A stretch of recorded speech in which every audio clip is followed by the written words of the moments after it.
Mr. Romano, please take roll. Mr. Patton. Present. Mr. Chumley. Present. Mr. Rudy. Present. Ms. Sanborn. Present. Mrs. Spencer. Present. All present. Thank you. Please join me for the Pledge of Allegiance. Pledge allegiance to the flag of the United States of America and to the republic for which it stands, one nation, under God, indivisible, with liberty and justice for all. Thank you. Next up is the motion to adopt the agenda. Would someone like to make a motion? So moved. Thank you, Mr. Rudy. Is there a second? Second. Spencer, thank you. Is there any discussion? Roll call, please. Mr. Rudy. Yes. Mrs. Spencer. Yes. Mr. Patton. Yes. Mr. Chumley. Yes. Ms. Sanborn. Yes. 5 yes. Next up is West Clermont Master Teachers. Jimmy Bell.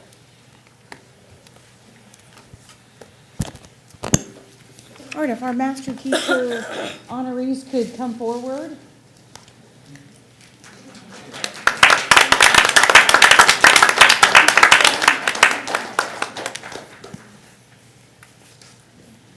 Come on, you can come with me. All right, so tonight we honor 7 teachers who are actually all renewing their master teacher awards this year. So congratulations to those teachers who demonstrate excellence inside and outside of the classroom through consistent leadership and focused collaboration to maximize student learning and meet the requirements to renew their status as a master teacher. A master teacher strives for distinguished teaching and continued professional growth as specified by the Ohio Standards for the Teaching Profession. Master teachers achieve exemplary scores in 4 of 5 areas: consistent leadership, focused collaboration, distinguished teaching, focus on students and environment, distinguished teaching, focus on content, instruction, and assessment, and continued professional growth. So the amount of work and their portfolios that are collected in the evidence is truly remarkable. So these 7, we have 2 that were not able to make it tonight for personal reasons, but we were able to celebrate these amazing master teachers today at their schools in front of their students. So all of them shared with their students that they are the evidence and part of that professional growth. So that was a special time. I'd also like to recognize that there's a master teacher committee. It's led by our chair here, Kim Sears, and then Rena serves on that, Barb serves on that, and Rachel Deach back here is our administrator that serves on that from the West Clermont. And so not only do they score and look through every piece of evidence, but along that way, they serve as mentors and colleagues in helping those people. And sometimes there are new master teachers. We're just on a year right now that we have all renewals. So we will have them come in order, and Josh will give them their renewal pin with Kim and their award. So Rena Ford, and Rena serves at the West Clermont Middle School. We have Barb Kenny, who is at Holly Hill. We have Kendra Hampton, who is at West Clermont Middle School. We have Andrea Taktak, who is at the high school, and Matt Spangler, who works in our gifted program and houses himself, he says, at Summerside.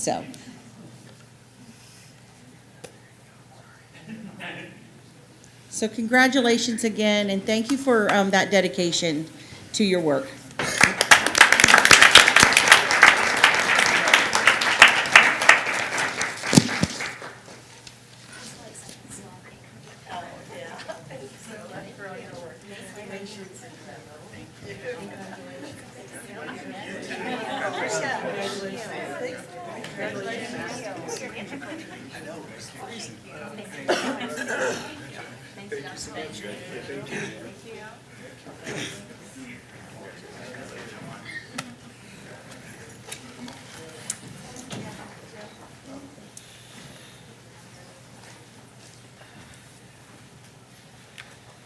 As they're taking a picture, I'd like to say, being a master teacher or renewing as a master teacher is not an easy task. There's so much that they have to do, so much data they have to put together, so much research they have to do.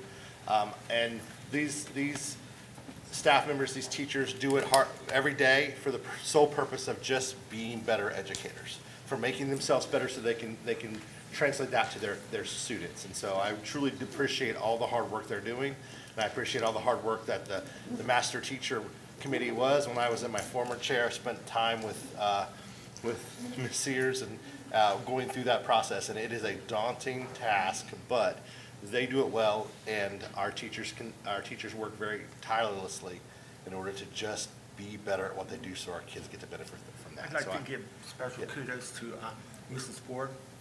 You're on your way out the door and you're still doing it. That's very commendable. Thank It's you. hard to be a committee member and not to uphold the work, and so, True. I really felt with this being my last year, I really needed to set that example, and I find so much value in reflecting on your work, and so I wanted to really finish strong. Great. Thank you again. Thank you.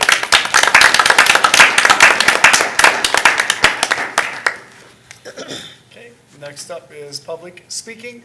At each meeting, the board president will recognize visitors who wish to be heard.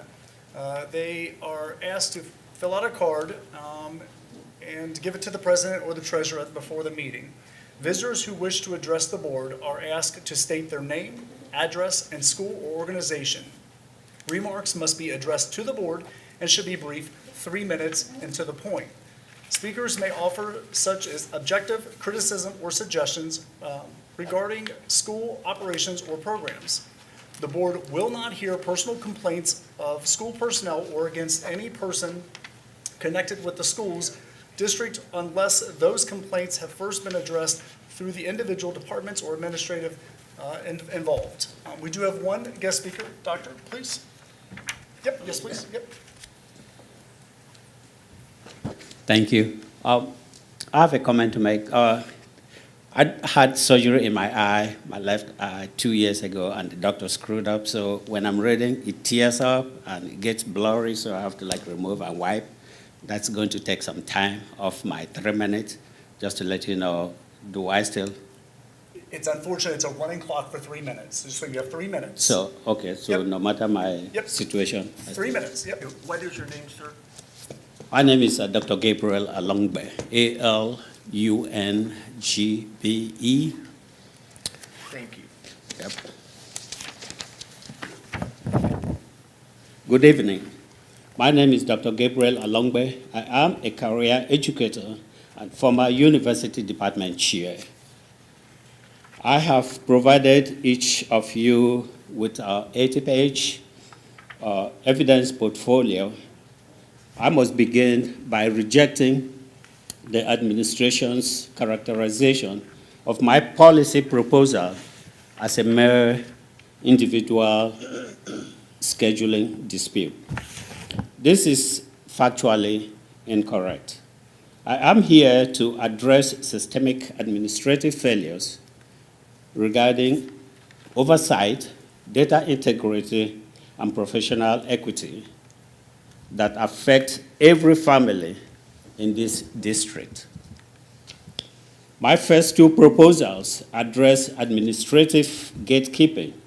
Proposal 1 mandates at a consent protocol to ensure West Clermont complies with FEPA and ORC 3109. Regarding equal parenting participation in academic planning. Proposal 2 requires that all scheduling materials be published digitally on PowerSchool no later than February 1st. We must ensure that access to our high-tech future, especially tracks like Coding the Future, it's determined by transparent calendar, not by hidden documents or late notice forms. Secondly, we have data integrity crisis. On page 47 and 54 of the portfolio that was provided to you, a teacher dismisses a grade 7 assessment from when my daughter was 8 years old as just a typed mistake. This is not a typo. It is, So unfortunately, you've reached your time on the 3 minutes. So you've hit your time, okay? I'm sorry, but you've hit your 3 minutes. We do have that information for us to review. Can I give you the? You can give it to Mr. Drew, he'll make sure. Yep, we'll make sure we get it. yeah, thank you, yeah. Yeah, I'm sorry, I have, oh, and actually, this is for you. In color, you know, yeah. I do appreciate you, okay? You're Thank you, welcome. sir. Thank you for the very much. opportunity, but, Yeah, you know, thanks. I have eye problems. No worries.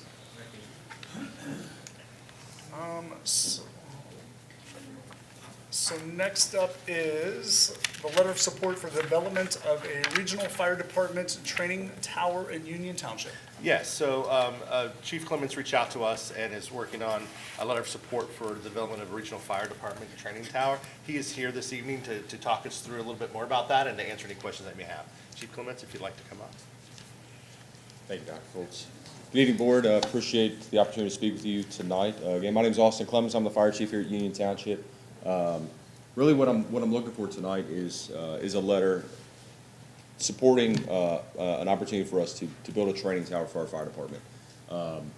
What this would do for our department would be an opportunity to train daily, whereas currently we got to utilize Loveland Training Tower, so it's quite of a logistical headache when we try to go up there to train. So building this training tower here in Union Township would benefit our department, but also opens up an opportunity for us to collaborate more with our community. One being West Clermont School District. I view this as an opportunity to bring in juniors, seniors that are currently going to the Oaks for additional training, partnering with the Oaks as well to allow them to utilize this structure for additional classes they can hold to get more kids and youth involved in the fire service and hopefully help get people interested in being a firefighter, because right now we're at a spot where we're in desperate need of people that want to get into this field. And so really this letter is something that we're going to use for funding. We're reaching out to any political agency that is, or not agency, excuse me, political office that is offering grant opportunities. There are several out there right now that we've been in contact with that request letters here that support this program.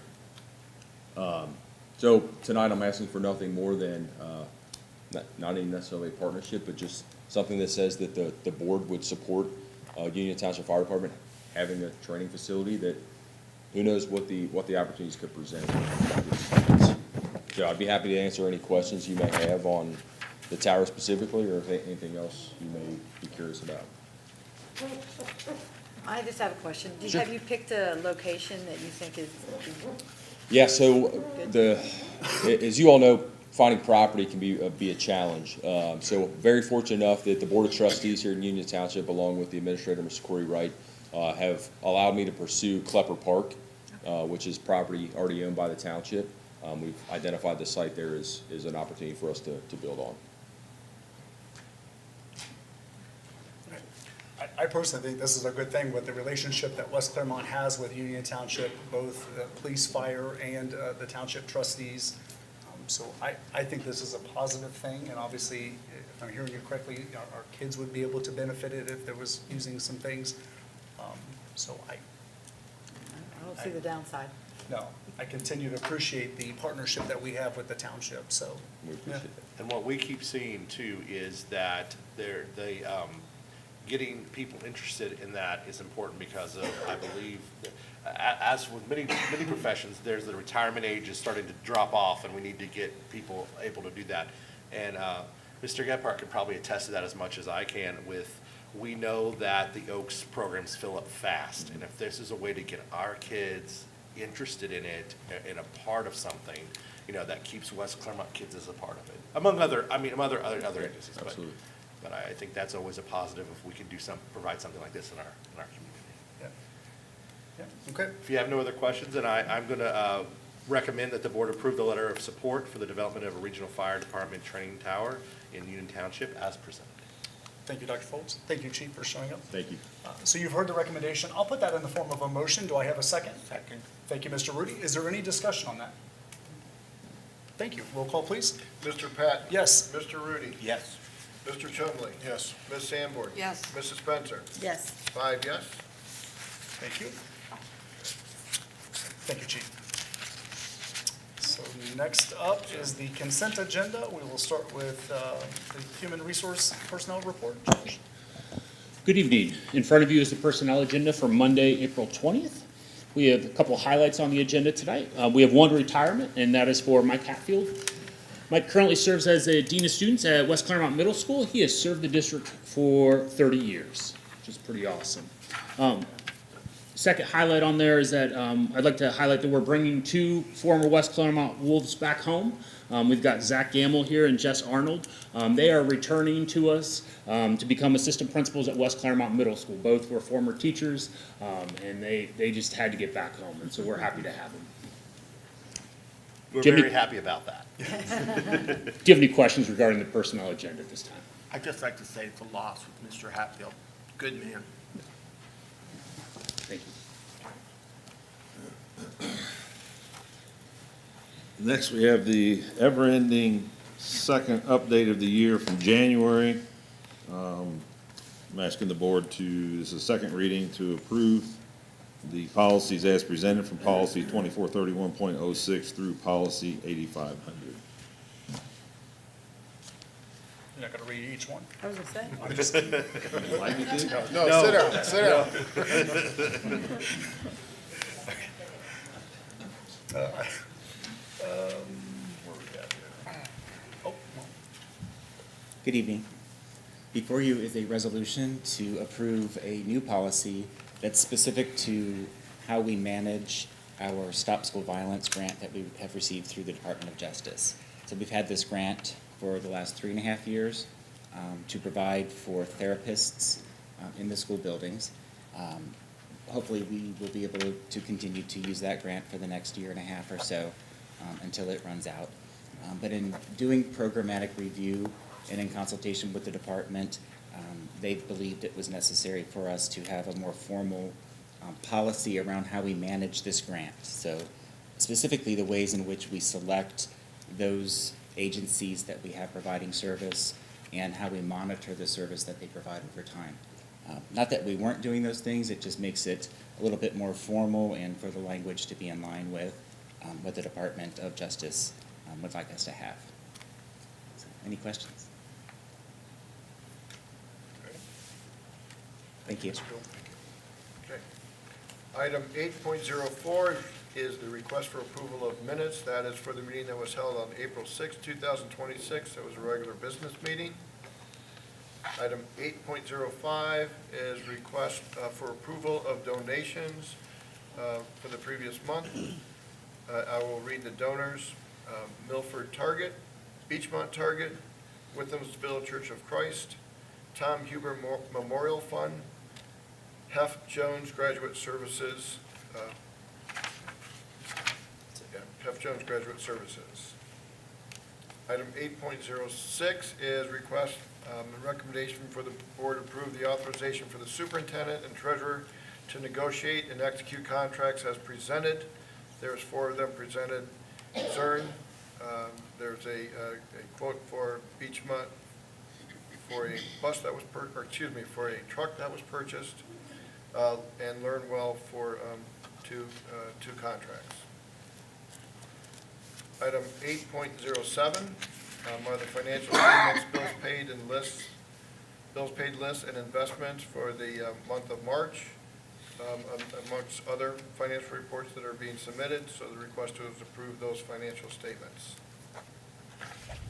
Item 8.08 is request for approval of purpose and budget statements for the 25-26 year. There are 4 different requests there. Mainly those are the student activity accounts at the school level. And so the request for the consent agenda is items 8.01 through 8.08. Thank you, Mr. Romano. You've heard the recommendation. Would someone like to make a motion? So moved. Mr. Rudy, thank you. Is there a second? Second. Ms. Sanborn, thank you. Is there any discussion? Thank you. Roll call, please. Mr. Rudy. Yes. Ms. Sanborn. Yes. Mrs. Spencer. Yes. Mr. Patton. Yes. Mr. Chumley. Yes. 5 yes. Thank you. As I mentioned before, we pulled the AI policy, so we'll do a first read tonight, and this is going to be a policy that's going to be very fluid, and it's going to be ever-changing as we go through this, and it really hits in the technology world as well as teaching and learning. So Larry's been behind this with Ellie as well to help with the AI policy. So Larry tonight, he's the expert, talking a little bit briefly about the AI policy. So the AI policy, as you know, we have to have one adopted by June 30th by ORC.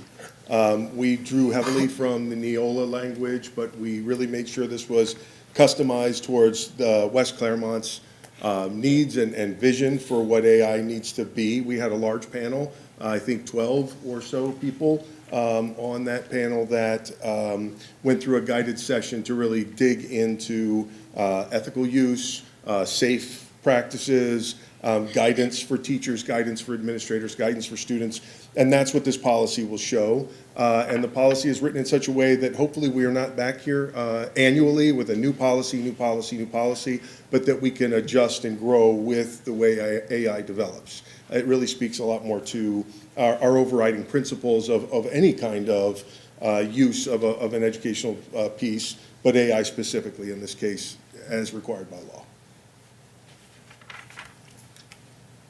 Thank you. That was just information. Okay, now the presentation.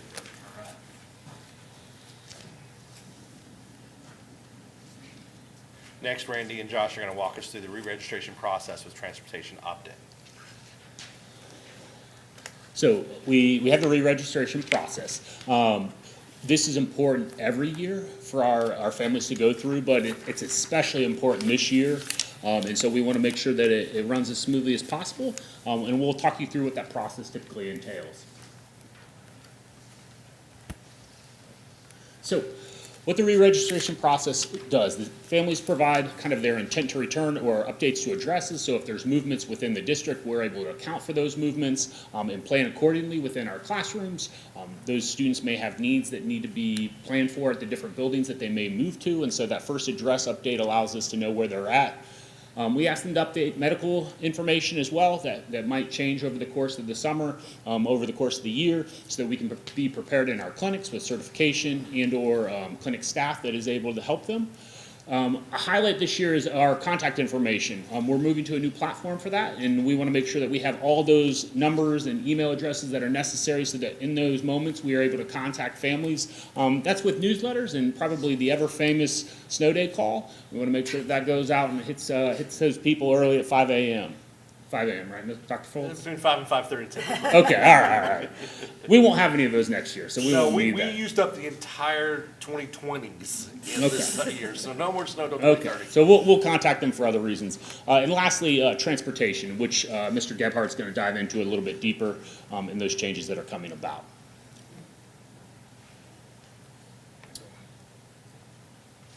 You broke it. It never works. One slide, Mr. Romano. It did not. I'll try it. No. Oh, too far. There. All right. Nope. So- We're back. There we go. I don't want that. So the process will start tomorrow. We will be sending out emails to all of our email addresses, kind of letting them know the re-registration process is occurring. Instructions will be included in that email. We will also house the information on our own district website, so it's available there. So we're going to hit inboxes and also be available on our website. There'll be instructions on how to log into PowerSchool, which is the program we use for that re-registration process. If there are questions, we have amazing secretaries at all of our buildings that are able to help answer those questions and troubleshoot any problems that might be out there. So we're excited to get this process up and running. Mr. Gebhardt's going to talk a little bit about the transportation changes for this year. Click for me, Dan. All right, so back to transportation. So that's one of the things we talked about is the implementation timeline as we presented when we started this. And again, information for the board as you guys get questions. transportation is all students K through 8, regardless of address, for 26, 27. That is what we're going in with. There are a lot of things out there saying that we're not doing this, the 2-mile radius. Just to remind, we're not changing who's coming to school or who we're picking up in 26, 27 at this time. So, well, through 26, 27, because you have to do it by the year. So K through 8, we will be transporting regardless of address. Obviously, those that, special education, we have opportunities for them as well, and we'll be reaching out to them through Peterman as well. The implementation timeline starts tomorrow, the 21st, and so through re-registration, parents can opt in for transportation. I'm going to show you the questions that's actually part of the re-registration. So they can opt in, and we want to start that tomorrow. When do we want to have it completed? As soon as possible. In the meantime, Peterman is now working with our consultant as well in identifying those neighborhood group stops along with their other stops.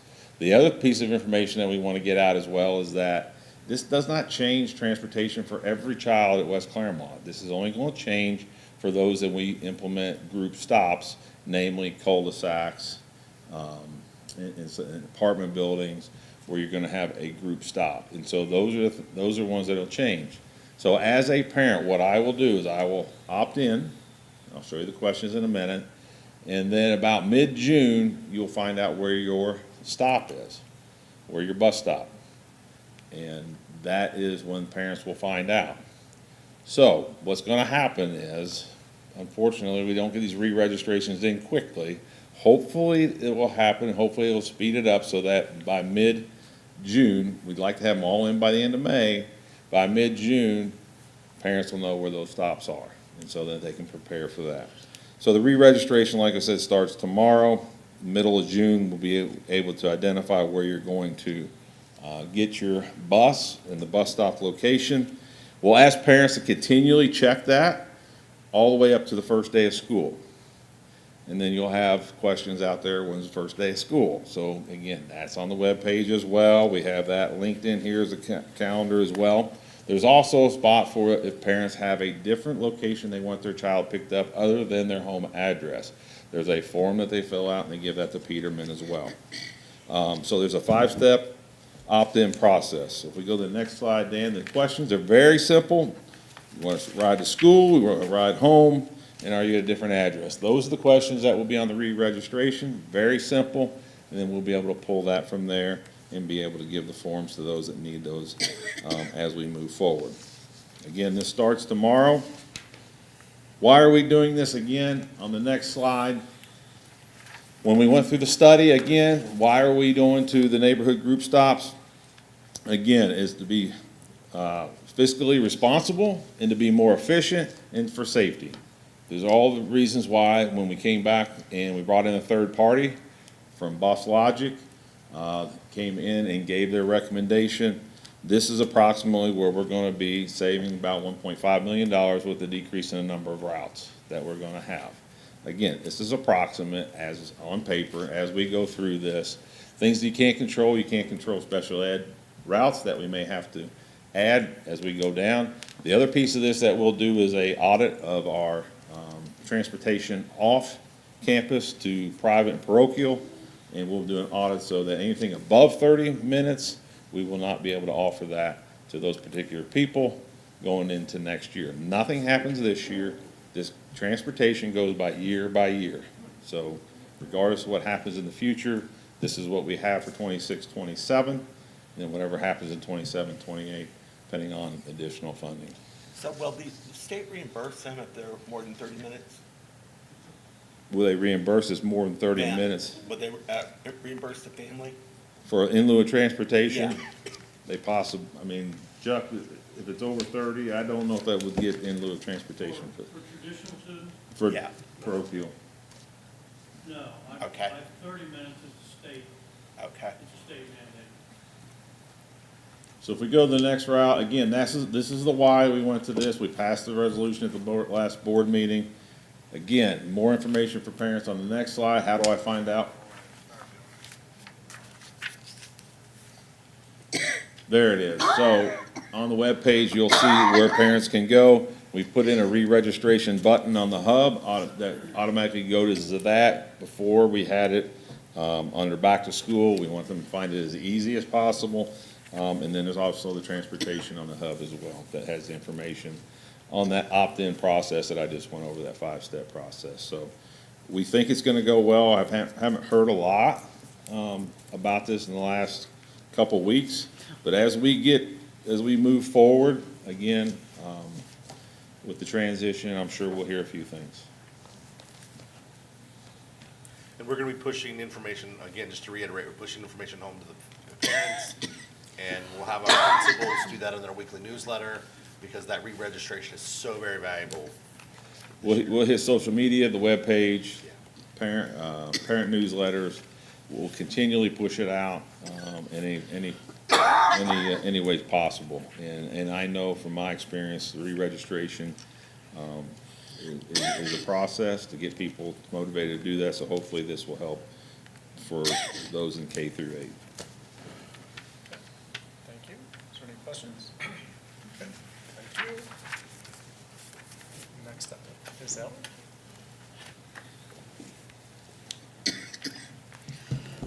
Good evening.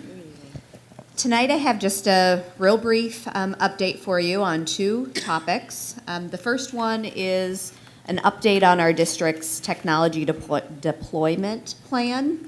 So we got 4, sort of, it's like or clockwise here. So for those of you, you likely remember, we all remember the COVID-19 pandemic for good and for bad. But if you remember, one of the things that as a district, we really vowed to try to come out stronger as much as possible. And so one of the things that happened during COVID was us transitioning to a one-to-one technology deployment. Previously, we were not one-to-one as a district, and so that was something that happened kind of as a result of that. 6 years later, we're at a place where we are sort of rethinking and reimagining what our deployment model could and or should look like. I think that, in consultation with our building principals, with teachers, it's become clear that there's a real an opportunity for us to help students balance screen time, to ensure that technology is being leveraged in, at least for us, and as educational purposes. And so we've made an intentional decision to shift our deployment model away from one-to-one, primarily for next year. And so if you look at the slide in the top right, for next year, we've already made the shift for kindergarten. Kindergarten students are already operating on a CART model where they have access to Chromebooks that are on a CART that are in their classroom and available for them to use when the educational need is there. We're transitioning all of our students in grades K through 2 for next year to that CART model. Again, every student will still have access to technology. We're not taking that away, but they just won't be bringing their device back and forth from school to home. And so, and then in grades 3 through 12 will remain for next year a one-to-one model. We're anticipating that the following year, all of our elementary grades, K through 5, would be on a CART model. You'll see like a little asterisk there for 6th grade. There's some work for us to determine what we want our 6th grade model to look like. And then in grades 7 through 12, one-to-one.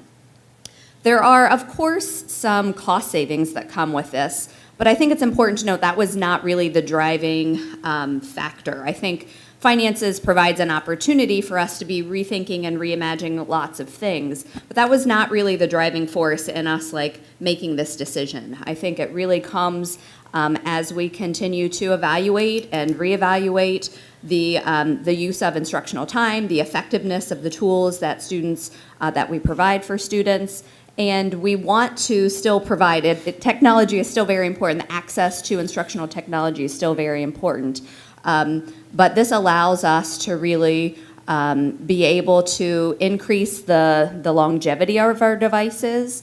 Larry and his team are looking at carts that are like smart charging carts. So they provide they provide like the power to the battery to in a balanced kind of way, so you're not like overusing the battery. You're able to increase the life of the battery.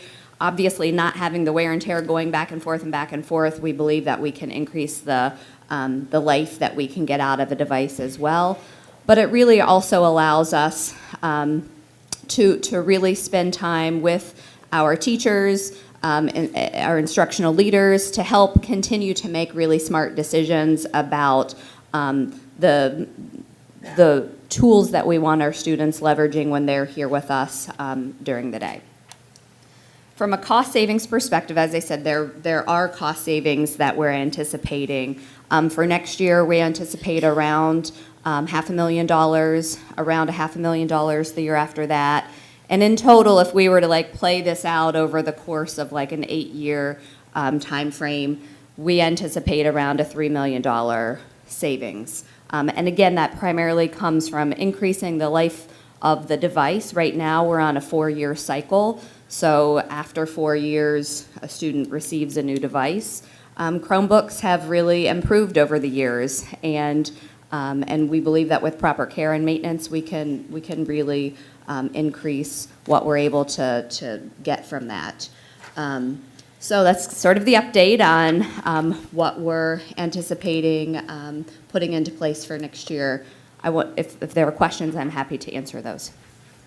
So I'm just going to use this as an example.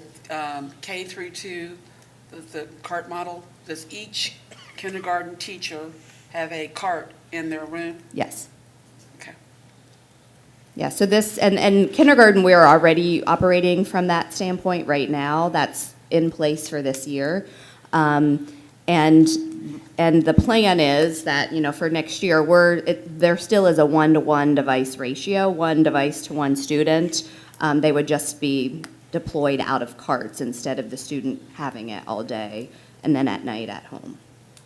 Packing it back and forth. I think this is a great idea. I'm excited that I think we've moved ahead because there's so many studies now that talk about the screen time and the kids and really how kind of damaging it is for the child's back to pack that back and forth. It's super heavy, and then they have to make sure that it's charged, or mom and dad have to make sure it's charged before they get it to school, and then getting it to school, and then the responsibility of a first or second grader to make sure that it's maintained and well taken care of it's a lot to ask, I think, for the parents to do it. And I think this is a great idea. I think, how is it going with the teachers? How are they handling this? Do they think this is a good idea? This is driven by them? Well, I mean, we've not like surveyed all of our staff, Right. so that would be disingenuous to say that we have. But I think that our principals, I mean, to be honest, they're in conversation with them, they like clapped and like cheered. I mean, they, I think, understand the benefits that technology can bring us, especially for our younger students, but also recognize that, especially in grades K2, there's so much to be done away from a device that really engages students in really meaningful learning opportunities that we're just trying to strike a balance, and while also being mindful of district resources and continuing to find ways that we can enhance and stretch our community's resources. I think it's awesome. I love the idea. Any other questions about this? And I will say, part of why we're wanting to talk about this now is so that families can know that this is coming. So if for some reason, they're counting on a second grader bringing a device home, that they, would understand that next year in grades K1 and 2, they won't be. So that there's plenty of time for them to sort of transition to this as well. So will Larry's team be the ones that will go and check these carts to make sure that the Chromebooks are in working condition and all that stuff? Like, will we So, check those? I think I can answer. So there will be a whole plan. We wanted to share this with you, but there'll be a plan for collecting devices for students who are now not going to be taking them home, having those checked and, you know, refurbished and freshened up and whatever all the technical terms are for doing all of that.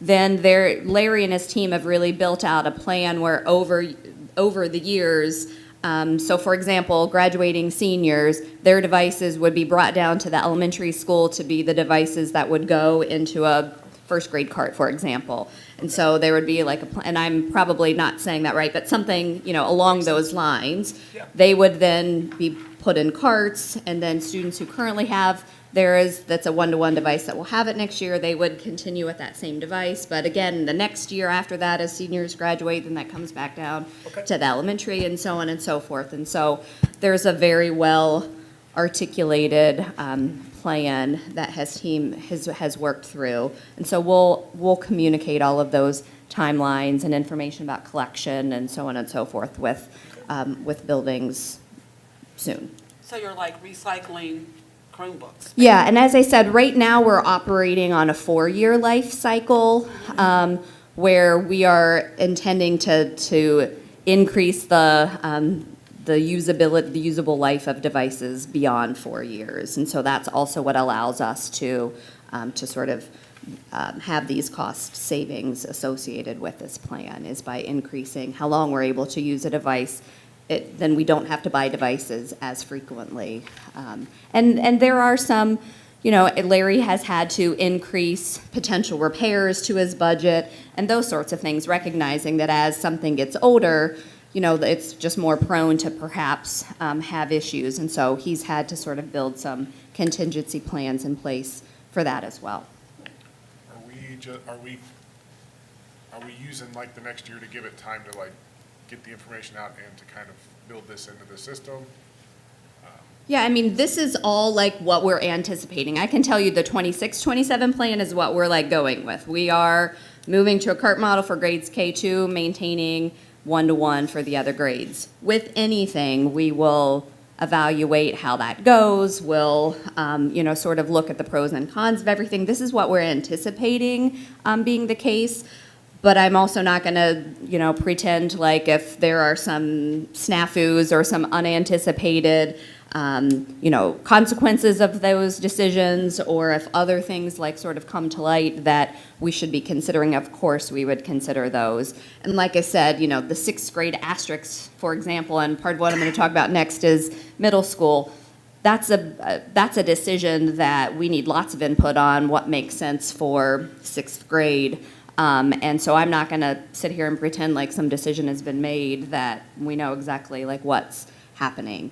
And, you know, and I might say like 5th grade, maybe we need to like reimagine and reevaluate that. Right now, this is kind of what Larry has sort of built a plan around, and we'll just kind of adjust as we move forward. Sounds great. Okay, any other questions about that? All right. Next slide. So, a lot of things here in a slide. This a little bit is, the left-hand side of this is a little bit of like a walk down memory lane. As we all know, last May we had a bond levy on the ballot. And while that was a bond levy about building buildings, specifically at the middle school, it was also about really addressing the unique needs of intermediate and middle-aged students, and knowing that the needs of 5th and 6th graders are unique and uniquely different than the needs of 7th and 8th graders, which are uniquely different than the needs of elementary-age students and high school students.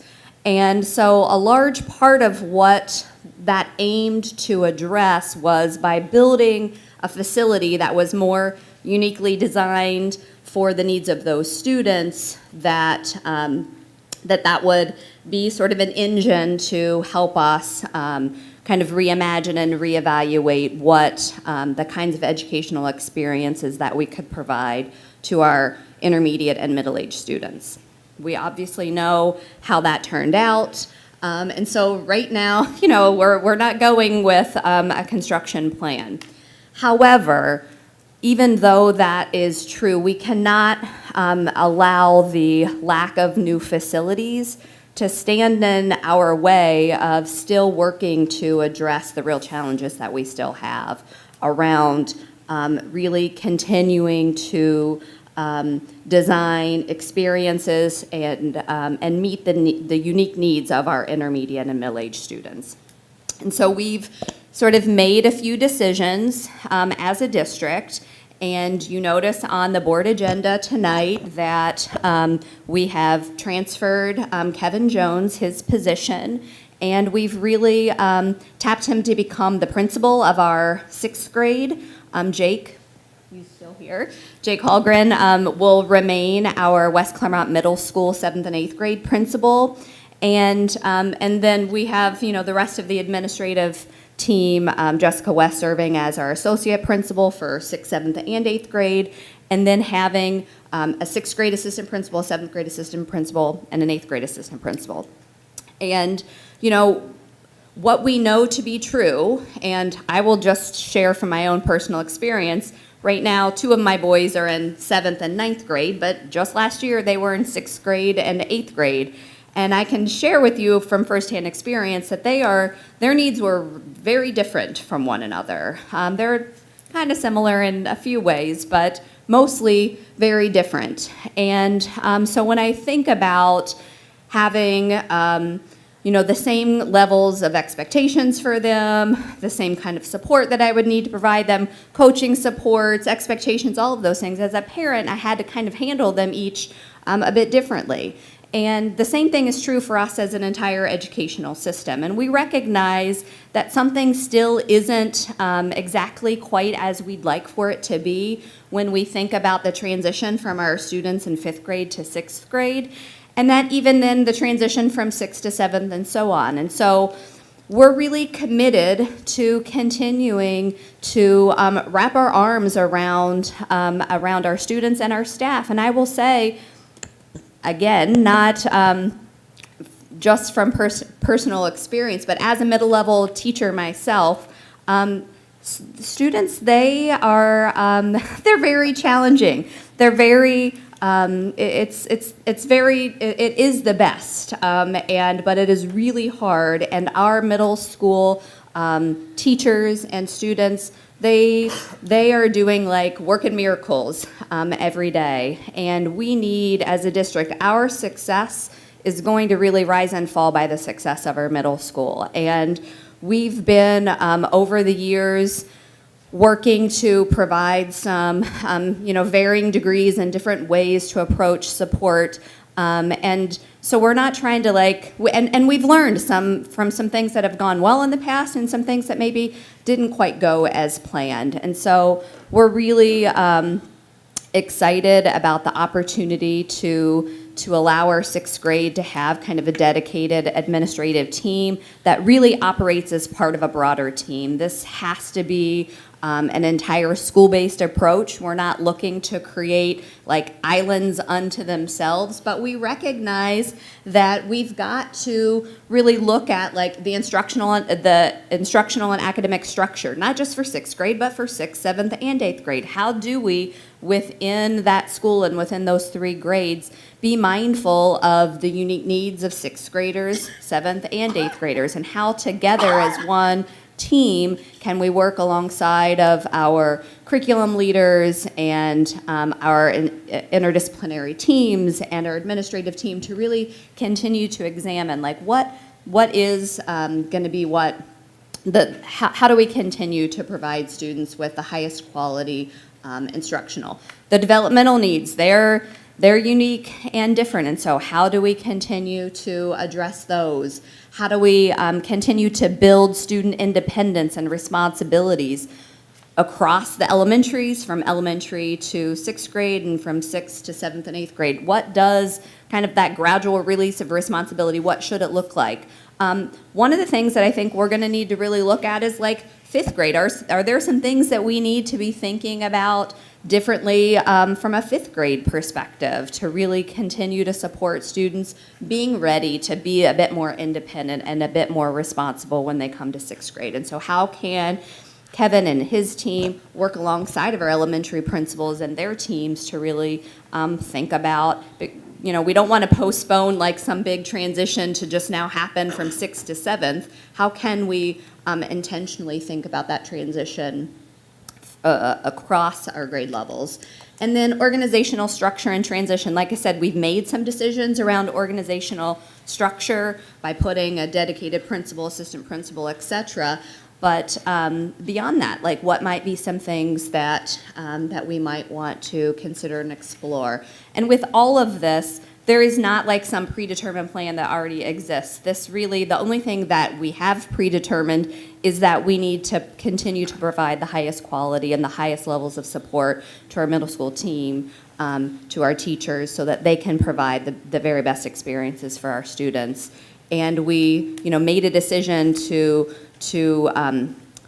reallocate a position at the district level to the need, like at the building, and Kevin is like uniquely positioned with both elementary and secondary experience to really be the person who can help lead that work. So we're super excited about that, and just grateful for our 6th, 7th, and 8th grade teachers who keep at it. I will say there are no schedule changes. No, we're not like changing anything like big like that. They've been through a lot of change in a short period of time. So none of those things are happening for next year. But we know that, like I said, the success of our district really, in many ways, happens there, and we want to continue to do all we can to support their great work. Any questions about that? Does anybody have any questions? I do want to just reiterate what Ellie has been saying, because this has been thoughtful and purposeful, and a couple of things is, you know, we're not replacing Kevin at the district office. In fact, what he has been doing will be divided up amongst the staff that's already there. But it's so important to us that we bring that support at the middle school, that we're all taking on more, so that we're able to provide that support closer to the kids. And I think Ellie kind of talked about too is the district rises and falls with how our middle school functions, and it's important that our staff are part of this process and not feel like it's something done onto them, but something that they're a part of. So I know as she works through this with our staff on what does that look like, and although the focus looks to be at 6, that's where we're starting, but as she alluded to, is that 7th and 8th grade focus is just as important, because of the kids from a physiological, biological, and chemical are changing more rapidly in those 3 years than they do at any other block in their learning. And so being purposeful in the things that we do and the way we provide it, I think that's how we're going to make a difference.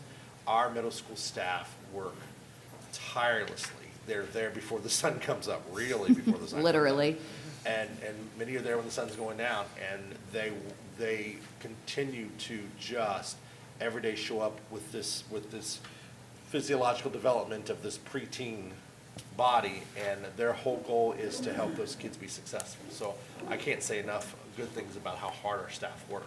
And so we're hoping to find ways that work helps them be more purposeful in what they're doing. So obviously, when I'm sitting up in this position, I'm always careful to not recognize one group over another, because at the end of the day, I appreciate all of our staff in our district. Our staff is what keeps us moving in the right direction, and I appreciate all of them. However, since we are emphasizing the middle school, you know, I recognize the fact, and I was sad that our levy did not pass it the last time, and I recognize the fact that we've taken and put in our middle school in a basically combined 2 buildings. It was the old Amelia High School and the middle school, and we've combined the 2, and we're trying to do a lot of Band-Aids to it to keep it going. And so I recognize that from the staff, and I recognize that they still show up, as he's saying, every day, and they're still putting their best foot forward. And so for that, for whatever it's worth, I absolutely appreciate that. It doesn't go unrecognized. I mean, up here, I know I see it. talking to my other colleagues here, I mean, I know that we see it. We have a great staff. Some of them are returning as far as administration. And so, like I said, I appreciate our entire staff in our district. Again, it's you guys keep us focused on our end game, and so I appreciate that. But however, I do just want to say that the middle school, I do understand that you know, it is an older building and 2 buildings combined, and so we do know that. And I still appreciate everything that they do in our district to keep our kids to get our kids where they need to be. So, Anything else? anything else? Okay, Thank you. Thanks. thank you. Let me see, where are we at? Superintendent comments. All right, just a couple. Want to tell everyone that our CAC met last Thursday. Our CAC committee met last Thursday at the high school. Just as a reminder, the CAC's area of focus was to research, analyze, and deepen its understanding of Ohio's public education finance system and how it directly impacts students, parents, staff, and the West Clermont community. I can say that we've met 4 or 5 times now, and that it is a group of dedicated parents and staff and community members there, and they are fully engaged, whether they're great ideas. I'm excited. They're going to be coming to present to the board on May 18th, and what their findings were and what they've been working on. So I'm excited for the board to hear about that. I'm excited for our community to hear about all the hard work they put into it. So I thank the CAC members, and we'll see them in about a month. Also, just an email went out and a letter went out last Friday to our middle school and high school staff and parents. We are reconceptualizing the middle school, high school athletic department so that we're unifying a 7-12, grade 7-12 athletic model. We do this for a variety of reasons. One is that we're making adjustments to support our students and that trying to use our resources more responsibly. Part of what that will do will allow a better connection between the middle school and the high school systems. Currently, we have a middle school athletic director, a high school athletic director, and a high school assistant athletic director. And they seem to be 2 separate entities, and I want them to be one for our kids and our programs. This creates a more consistent experience for our kids, and there's a cost-saving measure to that as well. So James Collins will continue to be the district athletic director in grades 7 through 12 and be housed at the high school. Reed Hollinger will remain the district assistant athletic director, grades 7 through 12, and primarily based at the middle school. And Larry Cox is currently the middle school athletic director, and we're going to wish him well on his next adventure. So he'll be wrapping up his time with us at the end of this school year. And then finally, for the board, I placed one of these in your sections for the community. There's a magazine called Preparation Cincinnati out there, and they showcased West Clermont as one of the 2 schools they showcased. This spring, there's about 60 of our high school athletes showcased in here. So if you get an opportunity to get a copy of it, it really goes into like full spread stories about our kids, interviews with our kids. It's set for pictures. It's just one of the ways that our athletes get recognized and just celebrated throughout the district. So if you get a chance to get your hands on a Pre-Nation Cincinnati, Prep Nation Cincinnati, it's about our April's picks, the high schools you need to know. I wanted to share that there. Thank you. Can I ask a question about the way you guys are doing the athletic department? Again, athletics is not my wheelhouse, and so I make that very clear to people. But I'm assuming the way that you're doing this, the 2 will still be working together.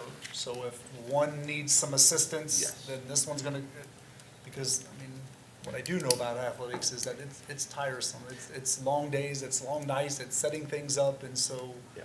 It's going to require us to make sure that in terms of logistics, Yeah. we're top tier logistic information. But they both will still be working together to make sure that our middle school experience and high school experience are the best we can provide. And I think by this 7-12 model, we're going to get better at all the logistics that has to happen and occur, and all the support that they're going to need in order to be able to have the extracurricular. Okay. So we're excited about that. Okay. That's it for me. Thank you. Next up, Mr. Romano. Okay, item 10.01 is request for granting a tax increment financing or a TIF for the Briar Hill Glen Estate project. We did receive notice from Union Township on this, and again, like majority most, the TIFs that we put in front of you that are from Union Township, it does have a make-whole agreement in it. That is, although the property is exempt from taxation, those property owners do pay a pilot, which is an acronym for payment in lieu of taxes, which is calculated at the same rate of taxation as if it was not tax exempt. There is then a compensation agreement that the school district and Union Township execute. That compensation agreement is really makes us whole on those annual payments. Although the TIF is for 30 years, we do not have to wait to be made whole. We are made whole annually because those pilot payments are made. So it is consistent with those that are in the past.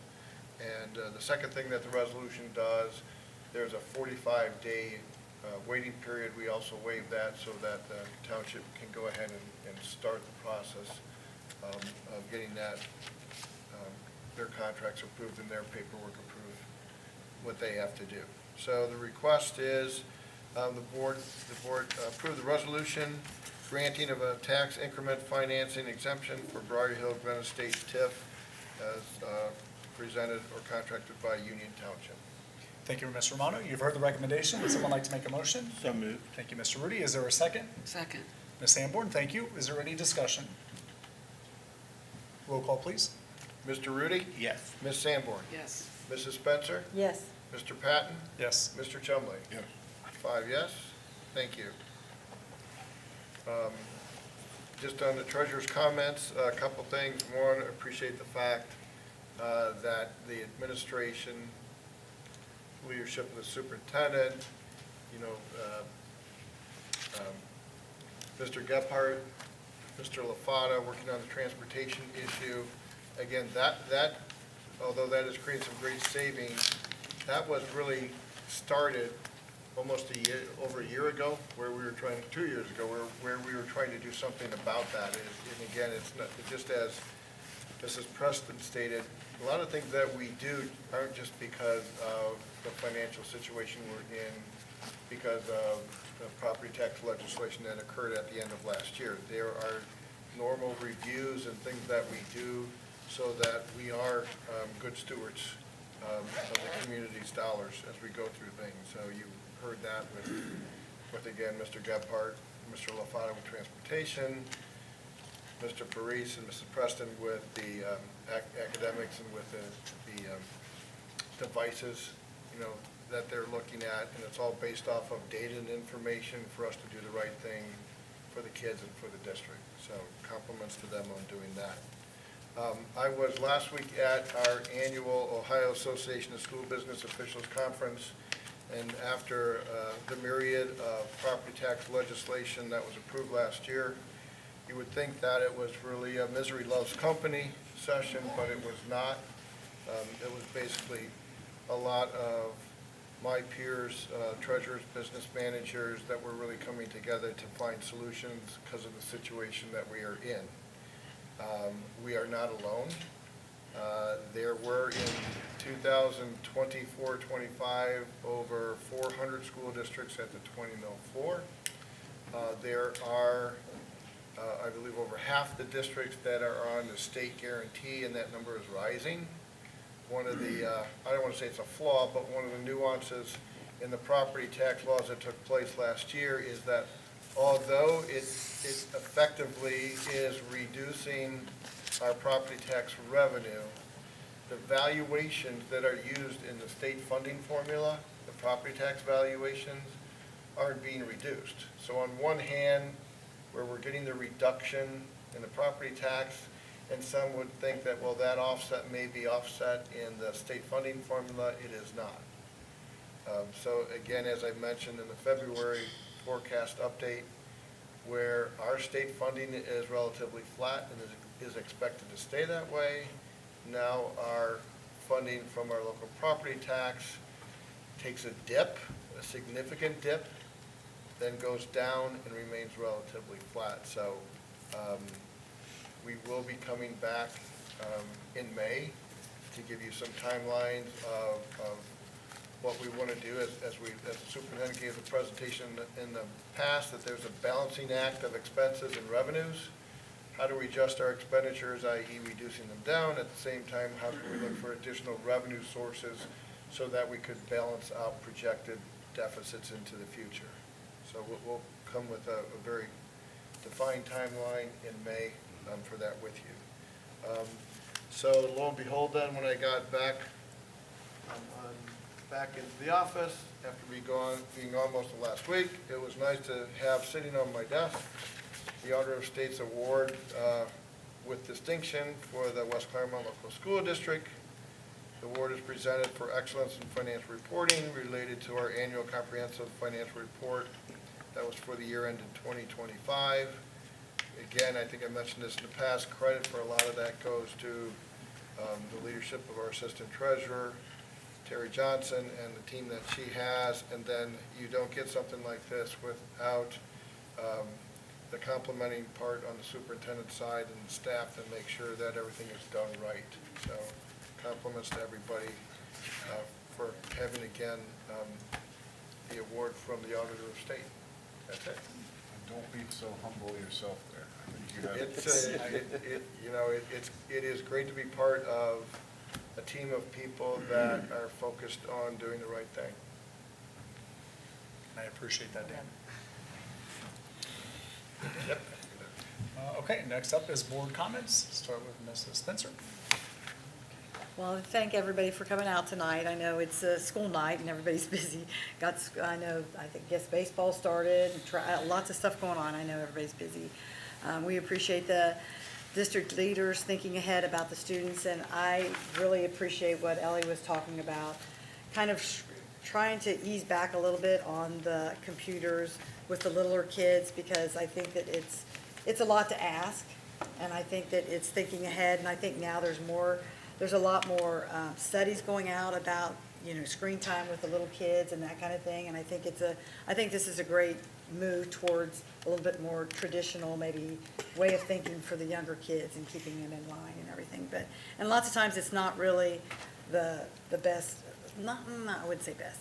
It's not really the forward thinking of technology. Everybody wants to push technology, but sometimes it's not always the best in certain stages of life of the kids' development, I don't think. But anyway, I appreciate Ellie and her team working really hard for that. And thank you for coming out. I have found a big struggle with first graders in technology. It took me the whole class period for them to log in. So I've given up. Yeah. They get better later, but it's crazy. I think it's yes, absolutely. I agree. And they're all coming up like I used to do to my mom and dad. Mr. Riddick, Mr. Riddick. And they all want me at the same time. Yeah. Mr. Rudy jumped ahead. I wanted to add it to that. Are you done, Mrs. Spencer? Yes, I am. Yeah, thank you. Ms. Sanborn? I appreciate the re-registration process. I think that this will allow the parents to look ahead and think ahead about what they want to do and how they want to get their students enrolled and what bus they're going to be on. I think that's the key to having a successful school district. And I also like the technology that we're looking forward and thinking about what the students might need. I really like this presentation that was given tonight. Ellie, you did a really good job. Josh and Randy, you really did a good job. So thank you for all that you do.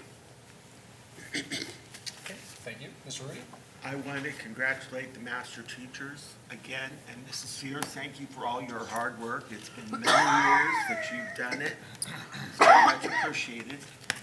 And shout out to Dr. Foltz for Superintendent of the Year from the Nutrition Organization. School Nutrition Association has Yeah. selected me as the Superintendent of the Year for the state of Ohio. It's wonderful. Congratulations. It was a surprise. Well deserved. Thank you. Thank you. You guys are just so humble. I would have been sitting it right here for the world to see. Yeah, we know you would have. Like, But thank you, Mr. Rick. I'll piggyback off that. I want to thank and congratulate our master's teachers. I always love opening up well, we got spoiled with the kids opening up for a while now. I was kind of bummed that we didn't have kids here today. That was just almost as good. I know this time of the year is kind of grueling. I know my kids are going to state testing and all that stuff. This time of year, people start dragging, but we're rounding third and heading for home, so I can't believe we're already that point in the year where summer's on the horizon, but hope everyone kind of keeps trucking and keeps at that pace, because we're almost there, but, yep. Okay, first thing I want to say is that our next board meeting will be May 4th. At 7 PM. It'll actually be at the high school, so. Star Wars? Don't dress as Yoda. Just. I'm glad Dr. Foltz got it. That's why I paused and he chuckled, so my day has been made. So yes, May 4th, West Clermont, that'll be our board meeting, and it will be at the high school, so again, to show up there. I guess, again, we sit up here, and again, as I said already previously, I appreciate our staff, and I appreciate what they do in our district. More importantly, I appreciate you two being able to work so well together and trying to fix the mess that we're in because of no fault of our own.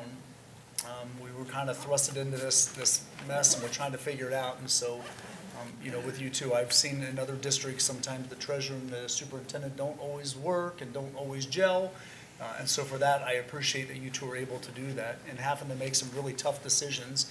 And you've already started to make those tough decisions by making some moves and just making some restructuring in our district. And so that'll help, as a whole, that'll help us down the road. And so I definitely appreciate that. So that's what I've got. So again, May 4th is our next board meeting at 7 PM at the high school. So, check screens here at this point. Someone like to make a motion to, we do not have a reason to go into executive session yet. So moved. Thank you. Who would like to second it? Second. Ms. Sanborn, thank you. I'm going to assume no discussion. Roll call, please. Mr. Rudy? Yes. Ms. Sanborn? Yes. Mrs. Spencer? Yes. Mr. Patton? Yes. Mr. Chumley? Yes. 5 yes to adjourn. I love how you always look at me. My question is what if somebody voted no?